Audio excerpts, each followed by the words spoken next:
Your reality can only catch up with your self-belief. And this is something I struggled with from a young age, being upbrought in an Asian American household, having supreme low self-esteem, is I noticed that whenever I would make a lot of money, I would completely self-sabotage. Stuff like getting drained on crypto wallets, stuff like, purposefully playing poor poker sessions, stuff like, getting on a bad diet, ruining my sleep, losing chips at the casino, it's just stupid stuff. And the reason why I believe now is because my self-belief about myself was that I was undeserving. Why was I undeserving? Well, there was a lot of factors, some personal that I won't really get into, but I guess the overall big picture is that I genuinely, in the deep core subconscious level, did not believe I was deserving of success, money, woman, etc. And as I've gotten older, and since I started this content creation, I genuinely do believe my self-image is quite high.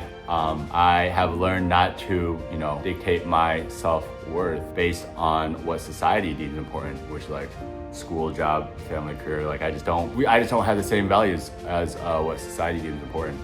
And my self-worth is gonna be, and my self-image is reflected based on how I feel about myself internally. And so nowadays I feel like working in stuff like holding on to money and not making investments or quick business decisions that would ruin me. I have a lot better touch, and obviously this comes, I generally don't think this comes easily. I think it comes with years and years of trial and error and developing your, and growing up and developing your personality. But yeah, I would say to young people who, especially if anyone, I think there's a lot, but especially to my younger self and anyone else who self-sabotage, is just try to remove the emotion out of the equation. Once you do notice yourself self-sabotaging, what may have triggered it, what may have caused it. And honestly, I would not go to a therapist for this. I would probably do a lot of journaling, a lot of introspection, meditation. They are really good for figuring out why you're doing the things you're doing and reprogramming your subconscious, because there's been a lot of unwarranted thoughts and stuff that are pushed onto you by media, by society. And these are not your innate biological desires. These are stuff that